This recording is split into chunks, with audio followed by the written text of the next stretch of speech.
La tour de Vidalos, XIIe siècle, ancien donjon. Ancien donjon du château comtal de Vidalos, construit par le comte de Bigorre Centulle III en 1175 pour protéger la basse vallée des envahisseurs venus du nord ou du sud. Une hauteur de 18 mètres. Cédé au vicomte de Lavedan, le château revient au comte en 1228, occupé par les Anglais au XIVe siècle. Le premier étage disposait de portes communicantes avec la courtine. Très endommagée, la tour a été restaurée à la fin du XXe siècle. Agos Vidalos, la grotte de Miquette ou Miquel.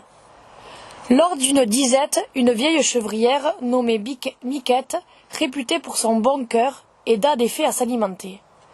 En remerciement, elles lui offrirent une grotte pour abriter son troupeau. Depuis, à Agos Vidalos, il existe une grotte Miquette. La grotte. La légende. La grotte de Bourg existait autrefois derrière la carrière de Vidalos. 3 belles fées y résidaient, mais elles semblaient inaccessibles ou communes des mortels. Pourtant, de leur côté, elles n'étaient pas insensibles au charme de certains hommes.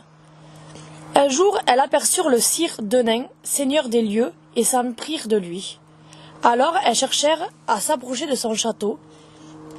Aidées par leurs bergers, les Adous, elles creusèrent un tunnel menant jusqu'à sa demeure.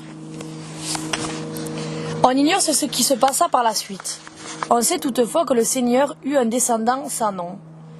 Par ailleurs, dès ce moment, l'heureux châtelain devint le bon génie de la contrée et son crédit auprès des puissantes fées fut plusieurs fois mis à contribution.